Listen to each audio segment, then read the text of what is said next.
زه دې ته چې ستاسو راتلونکي پلانونه څه دي، یعنې کوم دا چې افغانان همیشه د کومک غوښتونکي شوي دي، کومک خلک نه غواړي. نن اول ځل باید قمر شي چې نور خلک ته کومک ورکړي. پیسې چې کوم ورور ذکر کړي هغه ګوره قمر چیریټي سره دی، انسټیټیوټ سره نه دی. بلکل نه، تاسو دا قمر بنسټ په کومو مهمو برخو کې کار کوي؟ یعنې تاسو داسې مهمې برخې لرئ که قمر یو اداره نه ده چې خلکو سره کومک کوي، دا بلکې ادعو الى سبيل ربك بالحكمة. السلام علیکم ورحمت الله. حکمه پادکاسټ ته ښه راغلاست. تاسو دا ویډیو د قمر انسټیټیوټ فیسبوک پاڼه یوټیوب چینل لیدلی شئ او په ساوند کلاود کې اورېدلی شئ. په تېره خپرونه کې زموږ میلمه و ګران ورور رحمت الله نوروز د هغې شخصي ژوند باندې بحث کړی و. انشاءالله راځو په دې برخه کې، په دې پادکاسټ کې د دې کوم پروژې چې په افغانستان کې لري، قمر یې څنګه شروع کړو او څنګه خپلو هیوادوالو ته مصدر د خدمت وګرځېدو، په هغه باندې بحث کوو. ورور بلې خپرونې ته هم ښه راغلی. جزاک الله خیر. تېره خپرونه خو ماشاءالله ډېره ښه وه، امید لرم خلکو خوښ کړې وي، اورېدلې وي. راځو دې ته اول تېره خپرونه کې یوه پوښتنه پاتې شوه، هغه شخصي وه چې تاسو څه کاروبار لرئ؟ که اول په دو کې بیا به راځو انشاءالله نورې برخو ته. ډېر ښه ماشاءالله. ما مختلف وختونو کې مختلف کارونه کړي دي، تجارتي، بعض کې ګټه، بعض کې تاوان، بعض باندې خوشحاله، بعض باندې پښیمانه. لیکن فی الحال زه په کابل کې تجارت لرم. الحمدلله نن مې ورته وویل چې زموږ 2019 ریونیو څومره و، هغه نه وایم درته انشاءالله. فقط دومره چې 80,000 موږ افغاني ټیکس ورکړی و دولت ته د هغه کم کمپنۍ زموږ چې ګټه کړې وه. او په جرمني کې هم انویسټمنټ لرم. یو وخت کې مې په آنلاین دکان باندې انویسټمنټ وکړو، بیا په بل وخت کې مې په ای بی او امازون ډراپ شپینګ کې انویسټمنټ وکړو. نو اوس مې اراده ده چې یو بل شي کې انویسټمنټ وکړم. الحمدلله زما ډېر انکم د هغه ځین راځي. په مالیزیا کې هم وړوکی سټاک مارکیټ کې شیر لرم چې مخکې ما د مای جي سټاک کې شیر درلودو او چې اوس هم په هغه کې شیر لرم. څنګه سره یو بله کمپنۍ چې په هغه کې هم شیر لرم. الحمدلله واړه واړه کمپنیګان چې یو سره وړي. نو اوس مې اراده ده چې د قمر سره مصروفیت د وجې نه اکثر پرېږدم. ډېر مې پرېښیم دي چې ټول یو ځای کې کار وکړم تر څو پورې دا وشي. الحمدلله ډېر زیات د یادونې وړ ده چې زما مېرمن په دې بخش کې هم راسره کومک کوي، چون هغه نیورو ساینسز لوستی دي او په حیث یو ساینټسټ تدریس کوي ماشومانو ته. نو د هغه هم ښه تنخوا ده. نو الحمدلله په ده باندې ژوند روان دی او ځکه کولی شم چې قمر ته ډېر وخت ورکړم. ډېر ښه. یو بل خیر هغه پوښتنه یو خبره بل هم ده، په حیث د قمر رئیس فی الحال چې زه یم، البته موږ باندې سر باندې بورډ اف ډایرکټرز شته دی. که څوک هم غواړي، ځکه دا پوښتنه اکثر فیسبوک کې کېږي چې د شخصي کاروبار سره کوم ارګان غواړي، یو دولتي وي غیر دولتي وي، چې زما د شخصي انکم په باره کې تحقیقات وکړي پوه شي، نو دوی ته همیشه ښه راغلاست وایم، همیشه ورته ښه راغلاست وایم. ښه. یو بل هغه ده چې ډېره نیوکه په تا چې ته کله پښتو پوسټ کوې هغه فارسیوانان ورونه خفه کېږي، چې کله فارسي پوسټ کوې پښتانه خفه کېږي. نو دا اصلي ووایه چې ستا خپله مورنۍ ژبه کوم ده؟ ډېر ښه سوال دی. زه نه پښتون یم نه فارسیوان یم. په ژبه کې زه په قوم باندې پشهیي یم، د نورستان د ولایت.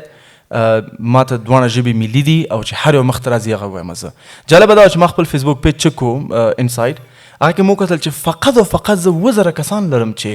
هغوی پښتو ژبه انتخاب کړې، نو ټول انګلیسي انتخاب کړی و، انګلیش یو کې او انګلیش یو اس. دا جالب وه. یو دفعه مې پوسټ کړی په دري کې، نو چا لیکلي چې پښتو سر وخوړو. نو استاد جواب ته کړ نه سر یې نه ده خوړلی، اکثر لا ژوندی دی. جالبه دا ده چې دا واقعا د درد نه ډکه خبره ده چې هره ژبه ده باید خلکو ته ښه راغلاست ووایي. پښتو دري د افغانستان ملي ژبې دي او که ما ته چېرته وشو نو زه به انګلیسي ملي ژبه کړم، ځکه څو پورې دنیا سره موږ کنیکټډ پاتې شو. بحث په څه دی؟ باید بحث په ژبه باندې نه وي، بحث په پیغام باندې وي. او زه شخصا زما پښتو او دري ادبیات دواړه صفر دي. زه ډېر راحت یم چې انګلیسي ولیکم، لیکن بیا هم چې کوم مخ ته راځي هغه زه پوسټ کوم او خلک باید درته ښه راغلاست ووایي. زموږ ډېر کارونه پښتو کې دي، لیکن چې فارسي کې کوو نو باید خلک باندې انتقادونه کوي او د انتقاد حق هم نه لري چې وکړي. ښه. راځو دې ته چې تاسو قمر په باره بحث وکړو. هغه کوم احساس و چې په پایله کې قمر جوړ شو؟ جزاک الله خیر اخي. اول نه ته په دې کې انوالو وې ماشاءالله. د قمر د اول نظریو نه تر اوسه پورې احساس ته مخکې پوډکاسټ هم بحث وکړو چې ما افغانستان نه بیرون کار کوو او خوند یې م راکوو. چې رښتیا ته ووایم دعوت د اسلام ما ته د خیریه کارونه ډېر خوند راکوي. حتی څو ورځې مخکې ما حسام رو سره دا مسله شریک کوله چې څنګه کولی شو قمر دا ټیم مخ ته ویسو او موږ دعوت ته شو بیرته لاړ شو یو کلي کې یو لرې کلي چې افریقا کې وي هلته دعوت وکړو خلک اسلام قبول کړي ما د دعوت ټول نه زیات خوند راکوي قمر یو اداره نه ده چې خلکو سره کومک کوي دا بلکې یو اراده ده چې افغانستان بدلول دپاره په مثبت طرف ته قمر د کوم وخت نه دا اراده شروع شوه اصل کې شلم د ډسمبر 2019 کال چې زه په سری کسینډنګ اپارټمنټ کې اوسېدلم په مالیزیا په پتالنګ ځای کې دلته چې کله ډونالډ ټرمپ رئیس جمهور شو ډونالډ ټرمپ چې رئیس جمهور شو د اسلام په باره کې ډېر واضح چټیات ویلې مسلمانانو باره کې اسلام باره کې نو ما هیڅ احساس نه کو چې د امریکا خلک به داسې یو کس رئیس جمهور کړي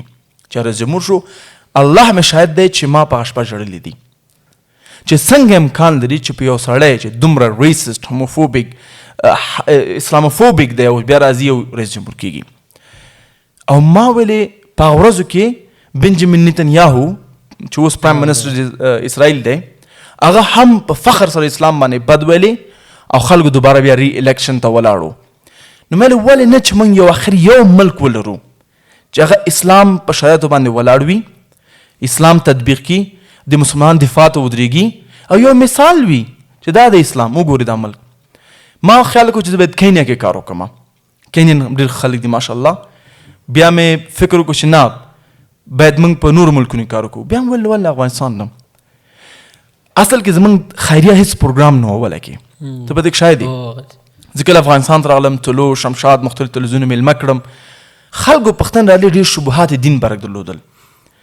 نو موږ یو اسلامي کال سنټر جوړ کړو چې څنګه کولی شو د خلکو پښتنې جواب کړو څنګه الله حق دی چا ویل ما موس پرېښی چا ویل ما اسلام پرېښی بعضې خورګانو سوالونه درلودل مختلف سوالونه چې هغه زه نه غواړم بعض دلته بحث کړم مشکلاتو د خورګانو فامیل میس کې خاوند ته نشي ویلی خسرخیل ته نشي ویلی په جنجال کې و نو موږ ویل دا کال سنټر خلکو ته کومک وکړي نو الحمدلله ډېر ښه نتیجې ورکړه لیکن پوه شو دلته غربت ډېر زیات خلک ضروري نسبت دی اسلامي پیغام نه یو چاته وي ته انډیواله دا کار کوه ذکر اذکار کوه زه وږي داسې مړ کېږم باندې ذکر کوې نه کېږي نو بیا موږ خیریه بنسټ شروع کړو خیریه بنسټ هم تقریبا 6 میاشتې وروسته د قمر انسټیټیوټ نه شروع کړی بالکل قمر انسټیټیوټ په اوله کې شروع شو لایسنس مو د لینا واغستو چې قمر انسټیټیوټ د اجتماعي او اسلامي ریسرچ لپاره چې الحمدلله په هغه کې موږ 4 پروژې لرو چې یو مقالې لیکل دي دویم کال سنټر دی دریم به انشاءالله قمر ټي وي راځي چې قمر ټي وي به یو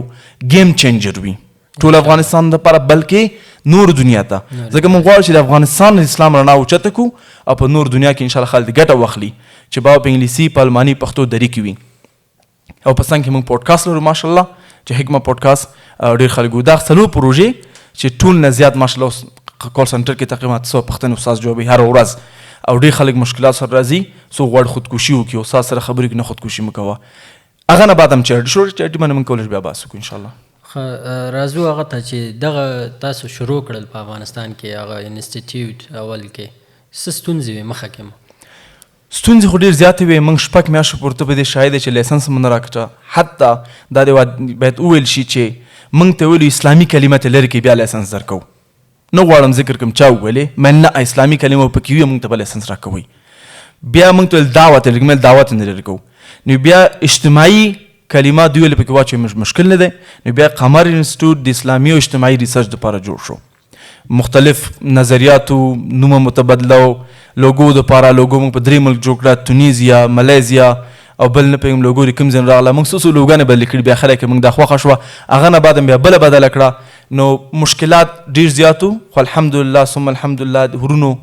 په شمول د تا چې سره لاس یو بل ته ورته کو چې اوس هم موږ سره 2019 کال نه دی خواته موږ 2019 څنګه ډسمبر کې ما دا فیصله وکړه چې موږ باید په افغانستان کې کار وکړو او افغانستان د اسلام یو بیرغ جوړ کړو او امه بحث دلته وشي افغانستان یو ملک وشي روهینګا د ویګر مسلمانانو همداسې د نور مسلمان چې په دنیا په هر ځای کې په زجر کې دي دفاع ته ودرېږي او یو اسلامي ملک اوسي او تر څو پورې څوک هم په اسلام باندې اټاک یا تعرض کوي دوی بیرته دفاع ورته وکړي او بیرته جواب ورته ورکړي نو الحمدلله دا ارادې باندې ډېر ځوانان موږ سره لاس یو ځای کړو اقتصادي همداسې نظري ډېرو دوستانو کار وکړو عمده مشکلات چې موږ څه په اوله کې جوړولو چا موږ تاییدولو نه چې تاسو دا کار مخکې ویسئ هر چا به ردولو نه دا به نه څه کوئ حتی ارګانونو غټ غټ ارګانونو چې دلته په نوم د اسلامي یادېږي هغوی ردولو خو مو ویل نه موږ دا کار کوو الحمدلله اوس موږ دلته یو نو داسې کومه جالب هغه مو وي لکه چې کال سنټر چا پېژندم نه بالکل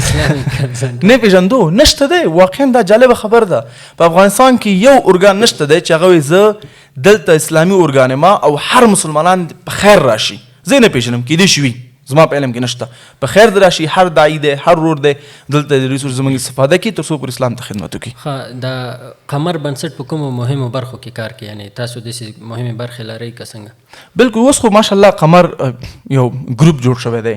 قمر انسټیټیوټ چې په افغانستان کې دی ماشاءالله ویډیوګانې میلیونز کسانو پورې رسېدلي دي او خلک ګوري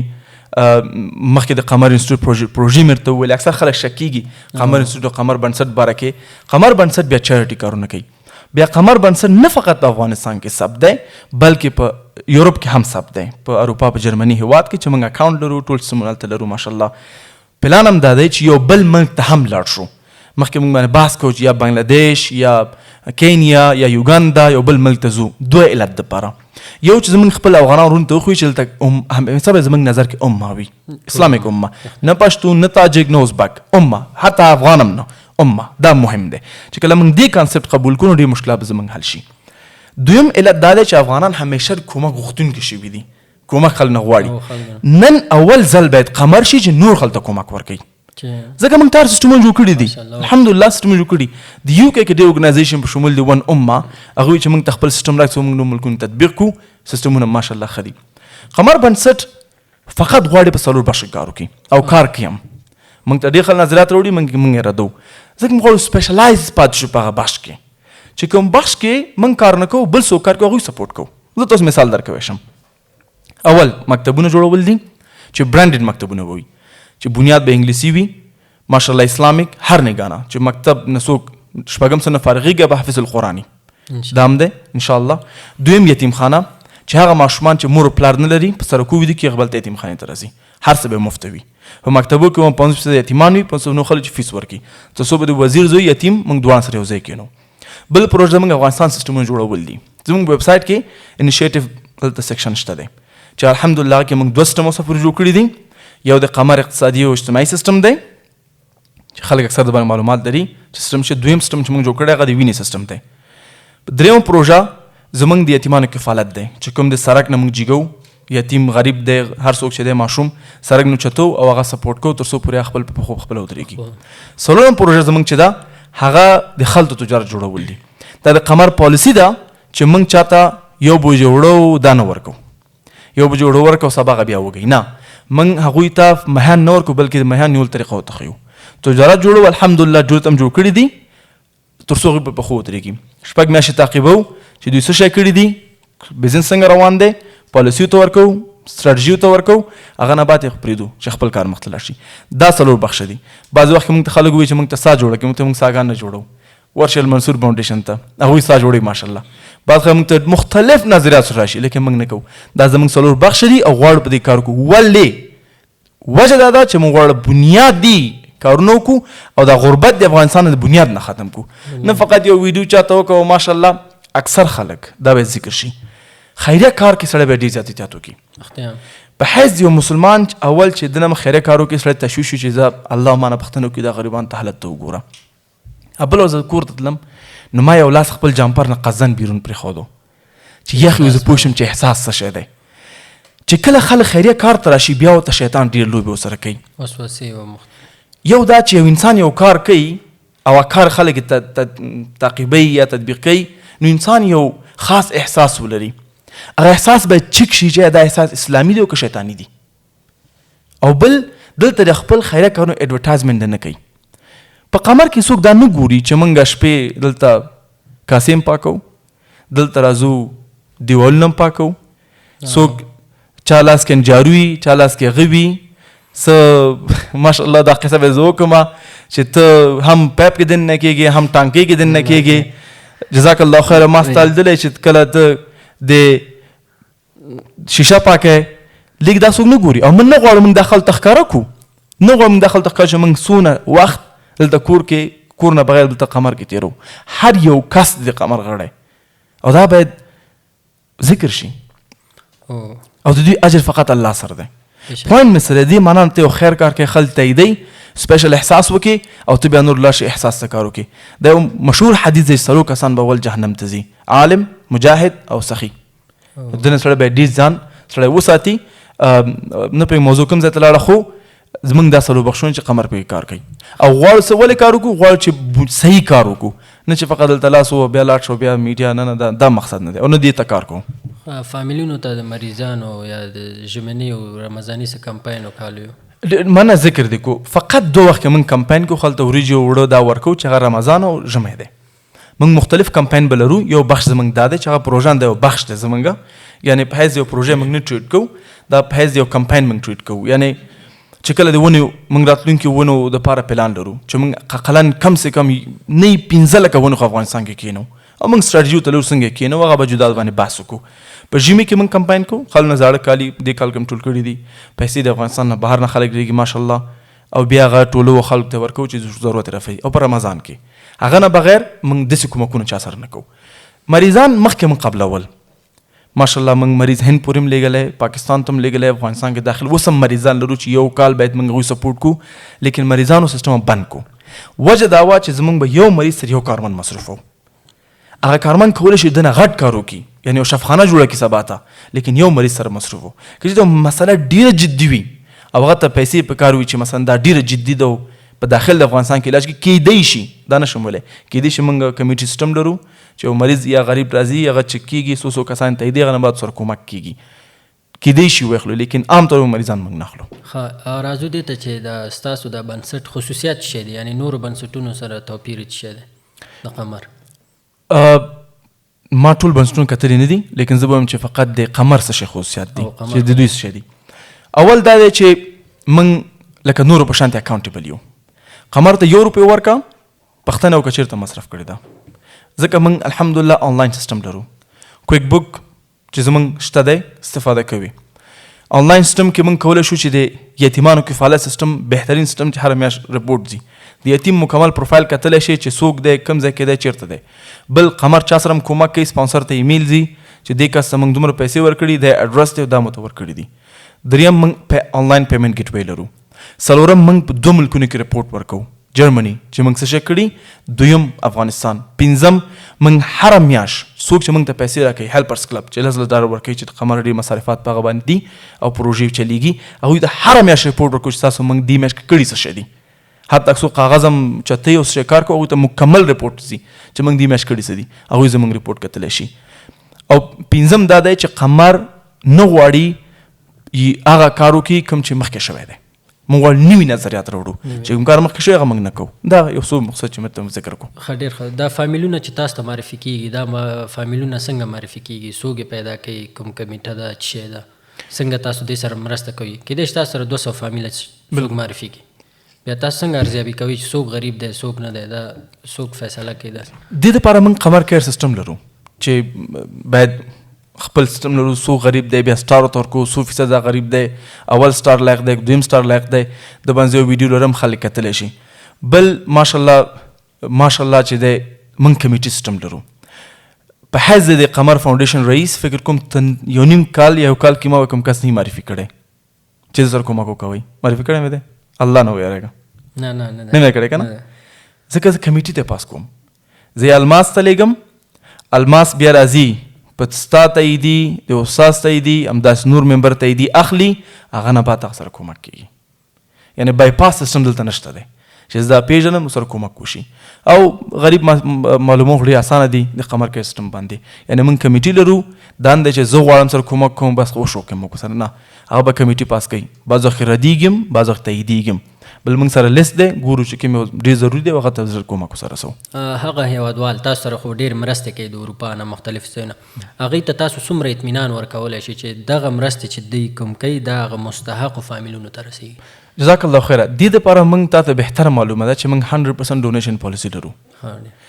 چې 1 روپۍ هم چې کوم پروژې ته راغلې ده، مثلا یتیم ته راغلي $10، 1 روپۍ هم د اداري مصارفات ته نه ځي، ځکه اداري مصارفات ته موږ الحمدلله ورونه لرو په شمول د شمس، په شمول د ماشاءالله چې کوم ورونه موږ سره په یو کې کې دي، په سویډن کې دي، عمر خیل رور دی زموږ نور نه دي په استرالیا کې او په امریکا کې چې زموږ اداري مصارفات ورکوي. حتی ډېر پکې افغانان هم نه دي چې کوم ما بهر د ملک نه کار کو، مالیزیا نه ما سره ډېر سپانسران مالیزیان دي چې هغوی افغانان نه دي. نمبر 100% ډونیشن پالیسي ده. بعضې وخت کې کېږي چې موږ د یو پروژې پیسې واخلو په اداره کې مصرف کړو، لیکن اداري مصرف نه بیا وروسته بیرته په پروژه کې اچو. داسې راغلي دي ځکه چې زموږ پیسو ټرانسفر سیستم دومره هغه اوس هم نه دی، نو موږ اداري کې بیا مصارفات بیرته اچو. حتی تاسو ورځ مخکې ذکر کوو چې موږ باید 2019 کې ټول چک کړو چې کوم پروژې نه کوم اداره کې مصرف کړی چې هغه پروژه کې بیرته واچو. دویم چې کوم پروژې ته پیسې راغلي فقط همغه پروژې ته ځي. کیدای شي اوس مثلا موږ د یتیم خانې دپاره الحمدلله ډېرې پیسې لرو، صحیح ده، مکتب جوړ یتیم خانو دپاره آنلاین خلک کتلی شي، $2000 موږ نقد لرو. پیسې دلته نشته دی، جرمني کې د څوک صفات هغه نه کیو. خیر خو پوینټ څه دی، هغه پیسې موږ یو فامیل ته کومک نه کوو ځکه هغه هغه پروژې ته راغلي دي چې کوم پروژې ته پیسې راغلي فقط هلته مصرفېږي، اداري مصرف ته نه ځي. او دویم ریپورټ ځي چې $1 هم تا ورکړې تا ته ریپورټ درکول کېږي. هر سړی کولی شي چې ووایي چې ما قمر ته پیسې ورکړي او موږ سره چک کړي. که موږ آمدګي د ریپورټ نه درلودله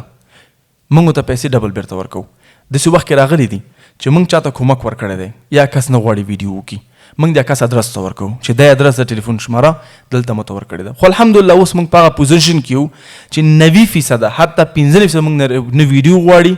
تا ته واضح نه موږ نه عکس غواړي. پرون موږ ته غټ مقدار کومک چا کړی دی، څو ورځې مخکې ماشاءالله مقدار به زه کوم یو ورور زر یورو راولېږل چې دا قمر ته موږ کوم ځای کې مصرف ضرورت دی هلته مصرف مې ثبوت وی نه غواړو. پرون شپه چا زنګ وی 80,000 افغانۍ ته لیږو د وینټر اپیل دپاره چې موږ ولې انشاءالله یو ولایت ته به انتخاب چې هلته کومک سره وکړو. مې ریپورټ وی نه غواړو. نو ماشاءالله موږ هر یو کس ته ریپورټ ورکوو که بیا هم چاته نه تللی موږ نه د ریپورټ خواهش وکړي او انشاءالله موږ به لازمي ورته قاینده جواب لرو. که نه لرو کولی شي موږ نه ډبلې پیسې واخلي. او هغه پیسې چې کوم ورور ذکر کړي هغه ګوره قمر چیریټي سره دی، انسټیټیوټ سره نه چې بلکل نه، تاسو ټول چیریټي سره دی. بلکل $10,000 ځکه پودکاسټ خو د انسټیټیوټ لاندې دی که نه چیریټي لاندې. زه سبا سم تختمه فکر نه کوم ما څوک ګیر کړي. زه خیر انشاءالله زه دې ته چې ستاسو راتلونکي پلانونه څه دي، یعنې کوم پلانونه لري 2020 کې او هغه نه وروسته؟ ډېر ښه ماشاءالله. موږ 2019 کال چې و د قمر دپاره کریشن کال و، یعنې جوړښت. موږ باید سیستمونه جوړ کړي وی او الحمدلله جوړ هم کړو. ثم الحمدلله ټول د الله فضل دی،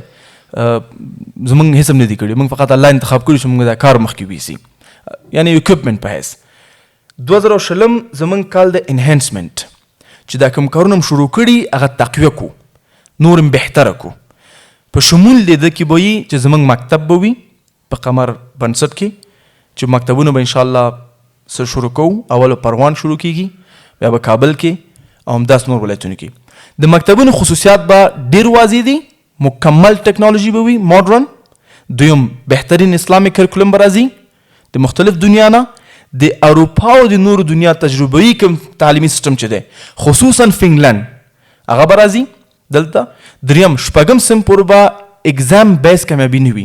په امتحان مسلم نه کامیابېږي، پروجیکټ بیس به کامیابېږي چې هغه ماشومان خپل ذهن استعمال کړي چې څه شی وکړو. دلته ټول ښه کار کوي ټول کال چې څنګه نمبر واخلم، نه څنګه خپل ذهن استعمال کړم. دا به وي او بنیاد د ده به ماشومان کامیابېږي او انشاءالله انګلیسي، دري او پښتو به زموږ میډیم لنګویج وي او انشاءالله مطمئن یم چې دا به یو ښه برانډډ مکتب افغانستان کې موږ جوړو. په هر ولایت کې به یو برانچ لرو، یعنې عملي کارونه وکړي. دا یو دی. دویم پروژه به زموږ قمر کیر ته وي چې 2020 کې پلان دی چې اقلا 1,000 شاګردان موږ پوهنتونونو کې واچو د قمر کیر پروژې د لارې نه او تقریبا 100,000 فامیلونه ثبت کړو تر څو پورې هغوی مفت د علاج سهولت ولري. د علاج بخش کې موږ یو سیستم لرو چې قمر کیر دی چې خلک کتلی شي لوستلی شي انشاءالله دا ورته لرو. بل بخش دا چې موږ دا کوم سیستمونه جوړ کړي دي د وینې دی او نور دی دا غواړو چې انهانس کړو. که چېرته کوم ضرورت شو کېدای چې بله پروژه شروع کړو، خو کې فکر نه کوم 2020 کال کې موږ بله پروژه شروع کړو. قمر انسټیټیوټ بخش کې البته موږ قمر ټي وي به راځي. قمر ټي وي به څه شی وي؟ قمر ټي وي به چې تاسو غواړئ اسلامک درس ووایئ، فقه، حدیث، تجوید، عقیده لاړ شئ او په یو کلیک باندې ځان ثبت کړئ، پیمنټ ورکړئ میاشتنی او کولج ټول درسونه تاسو ته حاضر وي. یعنې په شارټ باندې دا به یو اسلامک آنلاین کالج وي. بل بخش د قمر ټي وي دا دی چون سمارټ اپلیکیشن به لري چې په هر کور کې تلویزیون دی سمارټ ټي وي دی هغوی اپ لري موبایلونو کې هم چنان دوی کولی شي چې د دې اپ توسط باندې د قمر ټي وي وګوري انشاءالله آینده کې پلان دا دی چې هغه کې موږ نیوز سیکشن ولرو د ماشومانو پروګرامونه ولرو مختلف مسایل پکې ولرو ځکه موږ ته لازم دی باید یو ټي وي ولرو هغه په 4 ژبو کې به پښتو دري الماني او انګلیش راځو د قمر کیر خبره تاسو یاد کړه هیله مو څه ده د هغه انسټیټیوټونه چې په کابل کې دي یا پوهنتونونه دي شخصي مکتبونه دي کلینیکونه دي هغې څخه مو ستاسو هیله څه ده چې جزاک الله اول لږ به د قمر کیر معرفي کوم قمر کیر څنګه دی موږ افغانان باید هر جامعه کې وګورو چې څه شی مثبت دي څه شی منفي دي کوم مثبت پوینټ نه موږ نورم مثبت جوړولی شو زموږ په افغانستان په جامعه کې مثبت څه شی چې موږ میلمهدوس یو او داسې میلمهدوس یو چې میلمه راشي ځان پرې خرق کوو لکه شپې چې تا ځان غر نه دا تاسو خو چې دومره مې شنو کړي هسې شواف مې کوو تاسو ته مې خو ځکه تاسو دا کار کړی و ځکه نو ما احساس وکړو چې ولې نه دا غریبان چې سړک باندې چاته وایي ما ته پیسې راکوئ زه نشته راسره چې که کور ته یې لاړ شي په حیث د میلمه مطمئن یم چې چرګه مو تلالئ وریجې مو ته پخئ یو 15 افغانۍ مصرفې پې نو موږ ولدول دا غریبان د خلکو کورو ته او دفترو ته او ادارو ته ونلیږو نو موږ څه شی وکړو چې غریبان هم ټول ثبت کړل چې هر ولایت کې دي ډیټا هم جوړه کړه او دا به زه ووایم چې قمر مختلف ولایتونو کې فلحال دومره ډیټا نه لرو نور هم کوشش کوو چې څو غریب دی او څنګه غریب دی او څومره غریب دی او څه رقم موږ سره کومک کوي ټول ډیټا لرو نور ارګانونه هم چنان کولی شي موږ سره تماس ونیسي او د هر ولایت د غریبانو لیست موږ نه واخلي موږ ته لیست پر ډېر پر حته ورکوو ده ته هم کارډ ورکړی قمر کیر کارډ دی هغه کارډ ثبت شوي دي بیا ځو انسټیټیوټ ته میډیکل سنټرز هاسپټلز کلینکس ټول ته ځو او ته چې که داسې کارډ ول تاسو راشي واقعا غریب دی چې یو ته کولی شي ډاکټر وایي زه ته مفت علاج کوم څوک یې زه مفت غاښ وباسم څوک یې مفت الټراساوند کوم ولادت مفت دی نو همدا خواهی زموږ د انسټیټیوټ نه د پوهنتون نه هم چنان دی چې تاسو دا شاګردان قبول کړئ مثلا ماشاءالله سپین غر انسټیټیوټ دی او مکتب دی په ننګرهار کې چې هغوی موږ نه 100 شاګردان مفت قبول کړي دي نو دغه شی موږ خلکو نه خواهش لرو که نغدي کومک نشو کوو راځئ چې یو بل ته لاس ورکړو او خلکو سره کومک وکړو همدا خواهش زه د انسټیټیوټ نه لرم پوهنتون نه لرم دوی کولی شي چې زموږ ویب سایټ ته لاړ شي په انیشیټیو پروجیکټ انیشیټیو بیا قمر کیر اول ته د ځان ثبت کړي که انسټیټیوټ یو کلینیک وي موږ ډایرکټ خلک معرفي کوو که دوی 15 کسان قبلوي 2 کسان قبلوي چک وي دریاب می شود دنه به ډېر غټ شی جوړ شي ماشاءالله کولی شي چې مثلا په لغمان کې اوس فکر کوم چې موږ حتی 50 کسان ته مفت علاج روزانه کولی شو نو دا یو غټ نمبر دی واقعا غټ نمبر دی نو خواهش مې دا چې لاړ شي او ځان ثبت کړئ او که زموږ نماینده هم تاسو ته راځي نو موږ سره کومک وکړئ تر څو موږ خلک سره کومک کوو لنډ فکر وکړو هر ولایت کې که یو ډاکټر یو مریض علاج وکړي نو ورځ کې 4 دیرش مریضان افغانستان کې ډاکټران ډېر هم دي ماشاءالله شفاخانې خو بیخي ډېر بالکل نو که دا کلینیکونه انسټیټیوټونه یو کس 15 کسان مفت قبول کړي نو فکر نه کوم څوک بې تعلیمه پاتې شي دا خصوصا بېوزله هېواد خصوصا بېوزله دا مهم دا دی ملي سوداګرو څخه یا هغه هیوادوال چې د افغانستان څخه بهر ژوند کوي هغوی ته ستاسو وینا څه ده وینا مې دا ده ما ته ډېر خلک میسج کوي چې موږ غواړو په خیریه بنسټ شروع کړو ورونو مه شروع کوئ ځکه والله ډېر زیات کار غواړي مسؤلیت دی کار دی خصوصا په افغانستان کې حتی اسټرالیا نه ما چا تماس نیولی او څو ورځې مخکې الماسرو نه موبایل راکړو چې هغوی بنسټ جوړ کړی په اسټرالیا کې پیسې افغانستان نشي لیږلی یعنې ډېر جنجال لري ډېر بنسټونه نشي کولی نو بهتر دا ده چې کوم بنسټ مخکې نه بنیاد لري جوړ لري هغوی سره کومک وکوئ ځان په مطمئن کوئ کومک سره وکوئ او بل هغه بنسټونه کومک سره وکوئ کوم بنیادي کارونه کوي پوه نه شوې بنیادي کارونه ډېر مهم دي ځکه هسې د چا ته وړه ورکوو غوړي ورکوو وریجې ورکوو بیا سبا ته ویډیو جوړ کوو قصه ختمه بیا همغه حالت کې دی زه خواهش ټول بنسټونه کوم چې 2 کارونه وکوئ یو اتفاق وکوئ یو اتحاده جوړ کړئ هر یو کس یو بخش واخلي په هغه ذکر کار وکړي بل بنیادي کارونه کوي او دوی ورنه خواهش کوم څوک چې خارج د افغانستان کې دي زه مطمئن یم تاسو نه ډېر څه نه مصرفېږي 10 زر کې دي چاته چې نه وي لیکن افغانستان کې واقعا ډېر غټ شی دی یو دسکش څوک واخلي او لاس ونه شړي دا انشاءالله چې دا د دنیا او د آخرت ګټه ده او په داخل د افغانستان کې هم چنان متاسفانه ریسرچ وایي نن څو ورځې مخکې بي بي سي ریسرچ ښکاره کړی و بي بي سي انګلیش هغوی ویلي چې د دنیا 50% 50% کم ریونیو چې ده دا فقط 25 کسانو سره ده د دنیا دا کوم چې ته ټول دنیا یو طرف ته کا د انسانانې ټول دنیا 1 بلین او تقریبا 200 کسان بل طرف ته کا د دوی سرمایه دوی سره ده الحمدلله په UN ریسرچ وایي چې په دې دنیا کې موږ دومره ریسورسز لرو چې موږ 2 دنیا نور مړولی شو ډوډۍ ورکولی شو. احساس وکړو دوی خپل زکات ورکړي صدقه ورکړي نو هیڅ څوک به هم وږی پاتې نشي. ډېره مننه ورور چې د دوه خپرونو کې موږ میلمه جزاک الله مننه چې وخت الله تعالی تاسو ته اجر درکړي او الله دې تاسو ته همت درکړي چې دا پروژې مخکې ویسئ او نور هم خپل هیوادوالو ته لا هم نور سیستمونه راوړي انشاءالله او داسې وخت راشي چې افغانستان نه تنها چې آیته خبره خیر ټولونکی وي بلکې په افریقا کې او نور ځایو کې هم همداسې وي چې نورو سره مرسته وکړي او هغه احساس وکړي چې تاسو د کوم ځای راغلي سئ. بالکل افغانستان او پوه شي چې افغانستان بیچارهګان خپله دومره غمځپلي دي خو دومره احساس سره شته چې هغوی په بنګلادیش او په بورما او نور مسلمانان سره هم مرسته کوي انشاءالله. خویندو ورونو تاسو د رحمت الله ورور خبرې واورېدلې نو تاسو څخه مو هیله دا ده که چېرته تاسو په اروپا کې اوسېږئ په هر ځای کې اوسېږئ وسه مو که هغه $10 $15 هر څومره د دوی بنسټ سره مرسته وکړي انشاءالله دوی به مستحقو کورنیو ته رسوي او که راپور غواړي هر څه غواړي انشاءالله هغه هېڅ مشکل هغه ورور وویلې نو هیله مو ستاسو څخه دا ده چې دغه ویډیو نورو سره هم شریکه کړئ او که چیرې تاسو غواړئ په کوم موضوع موږ بحث وکړو یا کوم ورور میلمه کړو تاسو کولی شئ په کمنټ کې ولیکئ. تاسو پلي او بخونکي څښتن تعالی سپارو. السلام علیکم ورحمت الله وبرکاته.